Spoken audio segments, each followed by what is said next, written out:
suis le vrai cep, et mon père est le vigneron.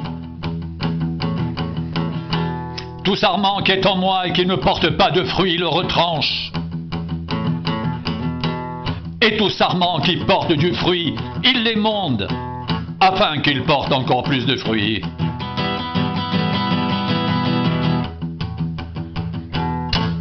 Déjà vous êtes purs, à cause de la parole que je vous ai annoncée. Demeurez en moi et je demeurerai en vous. Comme le sarment ne peut de lui-même porter du fruit, s'il ne demeure attaché au cep, ainsi vous ne le pouvez pas non plus, si vous ne demeurez en moi.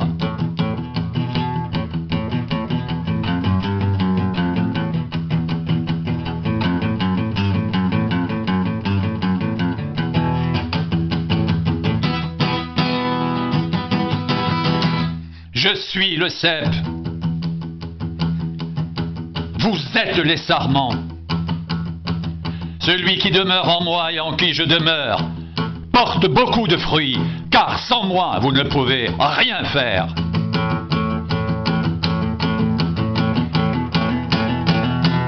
Si quelqu'un ne demeure pas en moi, il est jeté dehors comme le sarment, et il sèche, puis on le ramasse, on le jette au feu et il brûle.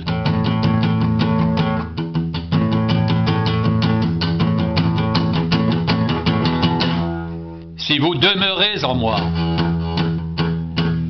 et que mes paroles demeurent en vous, demandez ce que vous voudrez, cela vous sera accordé. Si vous portez beaucoup de fruits,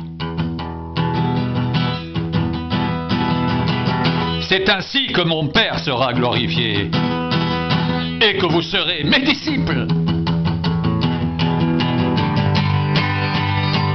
Comme le Père m'a aimé, je vous ai aussi aimé. Demeurez dans mon amour. Si vous gardez mes commandements, vous demeurerez dans mon amour, de même que j'ai gardé les commandements de mon Père et que je demeure dans son amour. Je vous ai dit ces choses afin que ma joie soit en vous et que votre joie soit parfaite.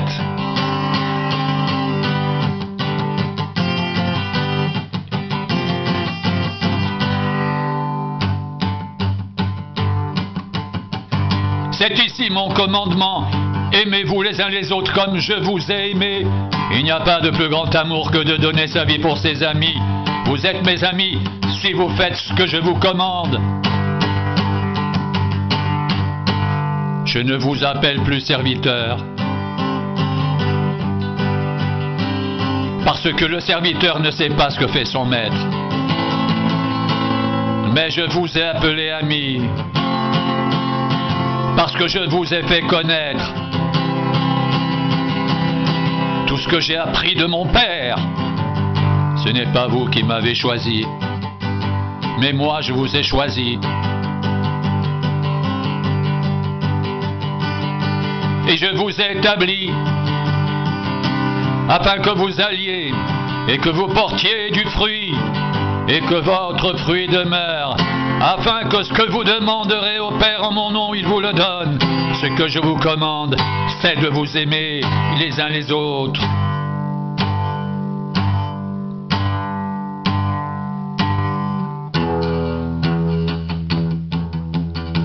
Si le monde vous hait, sachez qu'il m'a haï avant vous.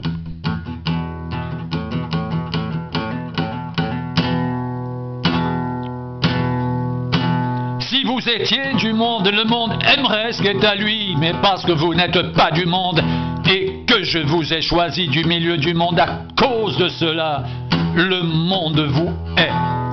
Souvenez-vous de la parole que je vous ai dite.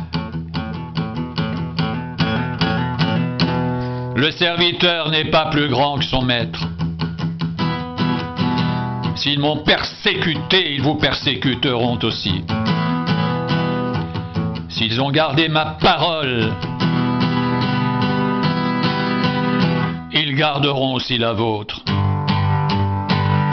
Mais ils vous feront toutes ces choses à cause de mon nom, parce qu'ils ne connaissent pas celui qui m'a envoyé. Si je n'étais pas venu et que je ne leur ai point parlé, ils n'auraient pas de péché. Mais maintenant, ils n'ont aucune excuse à cause de leur péché. Celui qui me hait est aussi mon Père. Si je n'avais pas fait parmi eux des œuvres que nul autre n'a faites, ils n'auraient pas de péché. Mais maintenant, ils les ont vus et ils ont haï moi et mon Père. Mais cela est arrivé afin que s'accomplisse la parole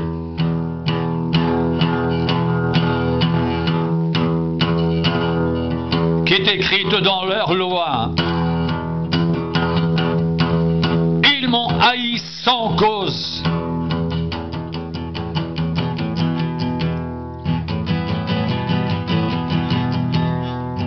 Quand sera venu le consolateur que je vous enverrai de la part du Père, l'Esprit de vérité qui vient du Père, il rendra témoignage de moi. Et vous aussi vous rendrez témoignage, parce que vous êtes avec moi dès le commencement.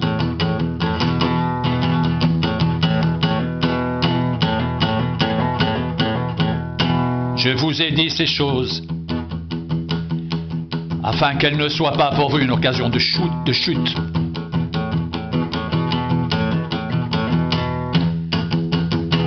Je vous ai dit ces choses afin qu'elles ne soient pas pour vous une occasion de chute. Ils vous excluront des synagogues et même leur bien, ou quiconque vous fera mourir croira rendre un culte à Dieu. Et ils agiront ainsi parce qu'ils n'ont connu ni le Père ni moi. Je vous ai dit ces choses afin que lorsque l'heure sera venue, vous vous souveniez que je vous les ai dites. Je ne vous en ai pas parlé dès le commencement, parce que j'étais avec vous. Maintenant je m'en vais vers celui qui m'a envoyé. Et aucun de vous ne me demande où vas-tu. Mais parce que je vous ai dit ces choses, la tristesse a rempli votre cœur. Cependant, je vous dis la vérité. Il vous est avantageux que je m'en aille, car si je ne m'en vais pas, le consolateur ne viendra pas vers vous. Mais si je m'en vais, je vous l'enverrai. Et quand il sera venu, il convaincra le monde en ce qui concerne le péché, la justice et le jugement. En ce qui concerne le péché, parce qu'il ne croit pas en moi. La justice, parce que je vais au Père et que vous ne me verrez plus. Le jugement, parce que le prince de ce monde est jugé.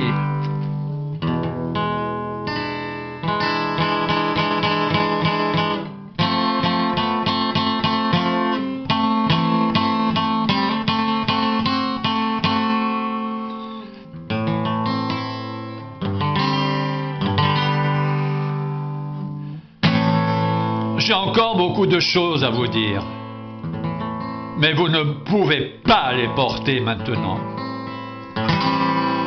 Quand le consolateur sera venu, l'Esprit de vérité, il vous conduira dans toute la vérité, car il ne parlera pas de lui-même, mais il dira tout ce qu'il aura entendu et vous annoncera les choses à venir.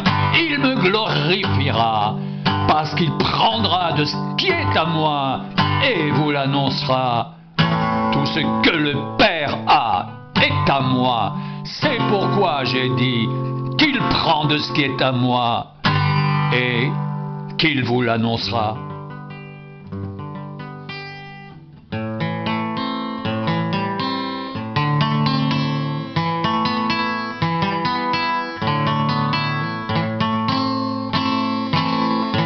Encore un peu de temps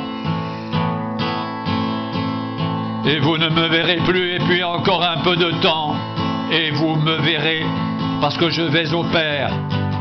Là-dessus, quelques-uns de ses disciples dirent entre eux: que signifie ce qu'il nous dit? Encore un peu de temps et vous ne me verrez plus, et puis encore un peu de temps et vous me verrez, parce que je vais au Père. Il disait donc: que signifie ce qu'il dit? Encore un peu de temps, nous ne savons de quoi il parle. Jésus, sachant qu'il voulait l'interroger, leur dit: vous vous questionnez les uns les autres sur ce que j'ai dit, encore un peu de temps et vous ne me verrez plus, et puis encore un peu de temps et vous me verrez. En vérité, je vous le dis, vous pleurerez et vous vous lamenterez, et le monde se réjouira. Vous serez dans la tristesse, mais votre tristesse se changera en joie. La femme, lorsqu'elle enfante, éprouve de la tristesse parce que son heure est venue. Mais lorsqu'elle a donné le jour à l'enfant, elle ne se souvient plus de la souffrance à cause de la joie qu'elle a de ce qu'un homme est né dans le monde.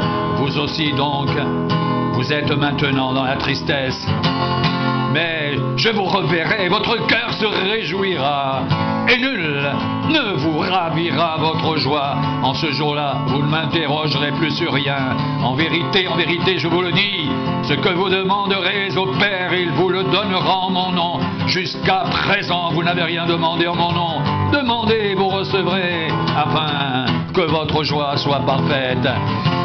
Je vous ai dit ces choses en parabole. L'heure vient où je ne vous parlerai plus en parabole, mais où je vous parlerai ouvertement du Père. En ce jour, vous demanderez en mon nom, et je ne dis pas que je prierai le Père pour vous, car le Père lui-même vous aime, parce que vous m'avez aimé et que vous avez cru que je suis sorti de Dieu.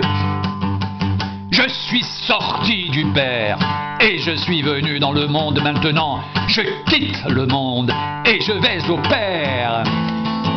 Ses disciples lui dirent: voici maintenant, tu parles ouvertement et tu n'emploies plus aucune parabole.